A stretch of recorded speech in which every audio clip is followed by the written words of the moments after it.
what are you doing on March 7th? That was the date. March 7th, and it was January or something. I was like, I don't know. He goes, we're going to Utah. Hey, how's it going? Today I'm here with Todd Schlafer from First Branch Bonsai, and we're going to ask him a few questions. Thanks again for joining me, Todd. Yeah, no, it's nice to be here. Thanks for having me. That's the first question everybody asks. How did you get into bonsai? Yeah, so I was in Spain, and I bought a bonsai from seed kit. Oh, okay, cool. Yeah, and so I brought it home and it didn't work, and so then I just started Googling Colorado bonsai because that's where I'm from, and then I found Harold Sasaki, which is funny because that's who Ryan actually first studied under too. Oh, really? And he was right by my work, so I would go. Oh, so you had somebody close to you? Yeah, so I would. Oh, that's nice. So I'd go to during lunch, and then after work, or the lunch breaks at work, and after work I'd just go to his nursery and And, so it was really close. It was close. It was a couple miles from where I work. So yeah, that helps a lot, doesn't it? Yeah. So it started from a seed kit. That's the first seed kit. And then what did you work on when you were studying at his name again? Harold Sasaki. Harold Sasaki. Yeah. What did you end up studying? Well, I pulled a lot of weeds for him, and but then he would have me. He'd give me a lot of boxwoods, and so I'd trim boxwood back and Chinese elms back and stuff like that. So I kind of have this affinity for boxwoods now. Hey, I like boxwoods. I've trimmed them so much, and when they pad out, it's like they have these nice little domes. How long did you work under him and learn from him? I worked under him for probably 3 years. Oh, okay.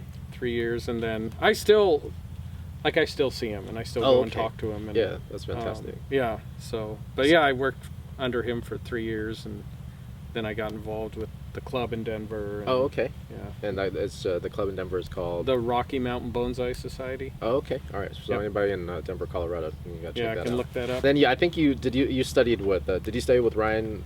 I did. Later? I started with Ryan 7 years ago. Oh, that was quite a while ago. Yeah. Yeah. So 7 years, and you still go back pretty often. Yeah, I still go back a couple times a year. Yeah. Last year I went back. And how was that? I mean, it's great.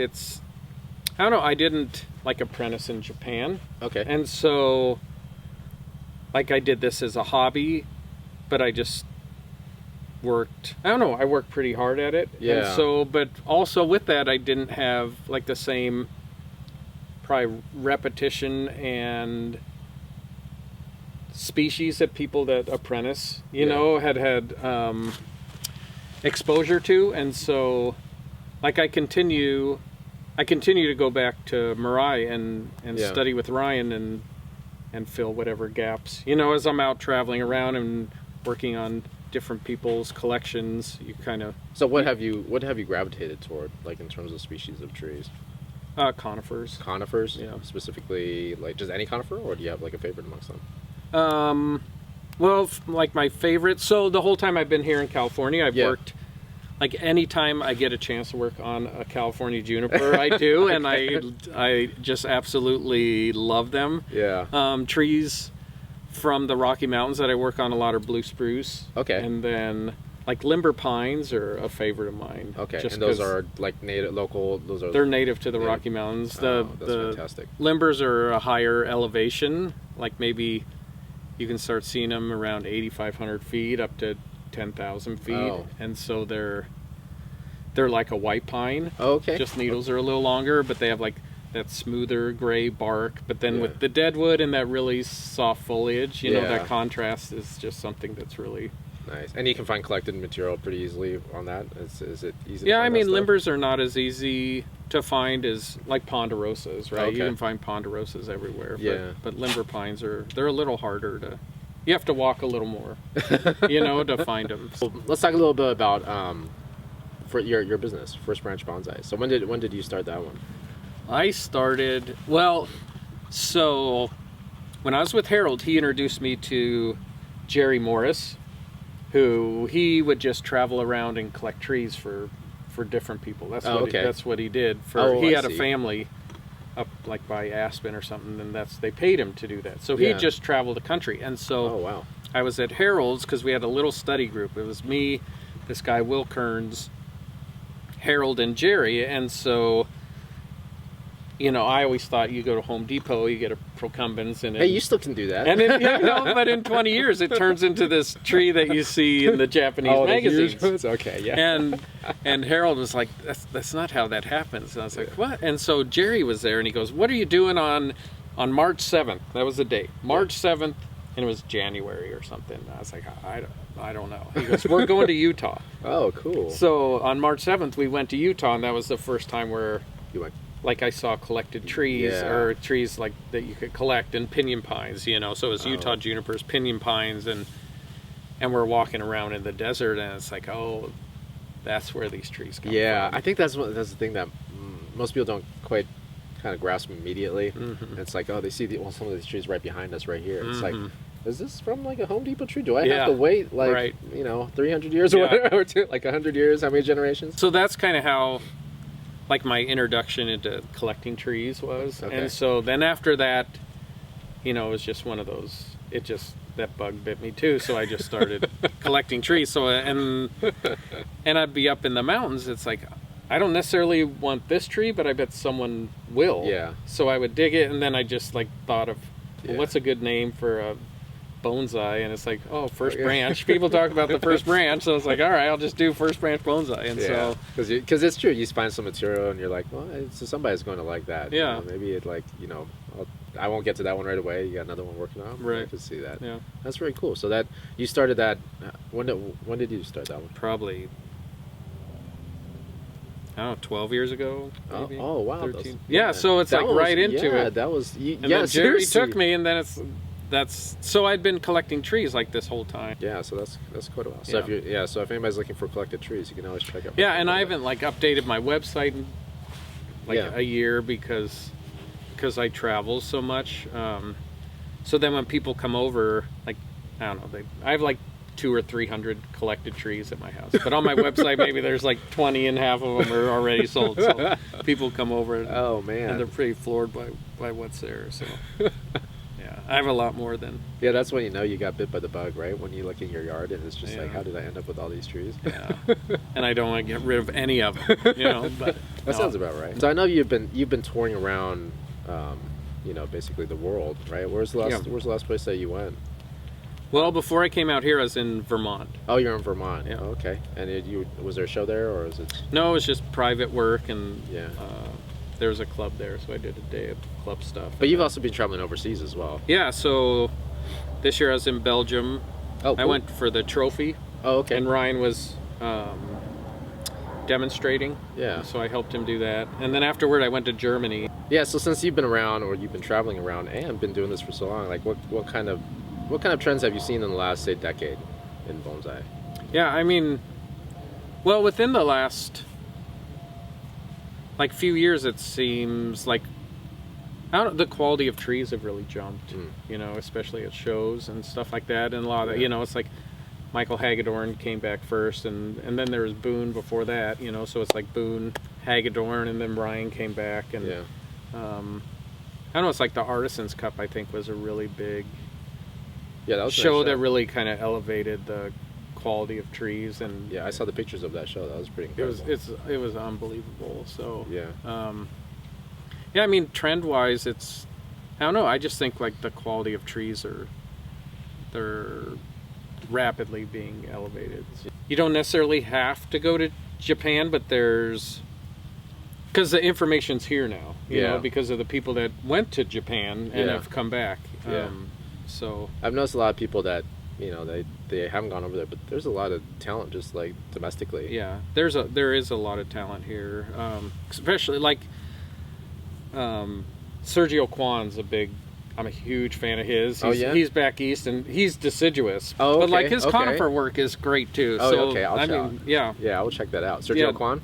Yeah. Okay, I'll check that out. He's amazing. He's really, really good. But then, like, just the students that study with Ryan too, you know, and looking at their work, I've seen them. It's really good. So. I know, and it's like on Facebook, there's all you look on Facebook for 2 seconds, you're like, wow, there's a lot of talent. Yeah, it is. So, like, I know you're from Denver, Colorado. Right. I have tons of people always asking what to do with their tree when it gets cold, and I'm pretty sure you're familiar with what cold is like. Yeah. So what are some things that you would recommend? Like depending where you are, like all my trees that I have. Okay, so I was in New York about a month ago, and I was driving trees back, and all my trees were on the bench because it had been 70 degrees. So like as I'm looking, getting closer to when I'm going to drive back, it was going to get down to 5 degrees. So within 48 hours. Mm-hmm. So I worked all day, drove from New York to Chicago, slept for 2.5 hours, and then drove the rest of the way home. I get home and it's raining, and then I spent the next 2 hours just getting trees on the ground. So that's the big thing. You can't, like when it gets really cold like that, you can't have your trees up, right? Okay. So like putting them on the ground, if people have, trees to where you could mulch them in, like that's a good thing. But like the trees that I have, if they are like well established, just putting them on the ground. Just putting it on the ground? On the ground. I mean, because I have 300, so I don't really have the ability to mulch everyone in. But it also depends, like, how big is the container. Yeah. So I have a greenhouse as well. That it still freezes and gets down into the mid-20s, but it won't get down to 5, or anything like that. So if you have, like, a tree in a really small container, then you absolutely would need to mulch it in. And what would be kind of the process for mulching it in? I would just put it on the ground and then just take mulch and put mulch all around. So you're literally like just around the pot, covering everything just to make sure it's insulated. Covering the pot, so you're protecting the roots. Okay. And then any trees I have that have, like junipers that have a lot of fine wire on, because we've gotten 3 feet of snow before. Oh, it's not very often, but still we'll get a foot every year at one point or another, and so trees like that I put in a greenhouse, so just all my wiring doesn't get, because that'll basically just destroy everything. Everything. It's like all my work's done. It's ruined. So I don't have to. The conifers, the juniper, I mean, those things you don't worry about too much, right? And it's like in terms of cold, you put them on the ground, it's generally pretty good. How about any other species that you like take extra care of? I mean, anything that's not native.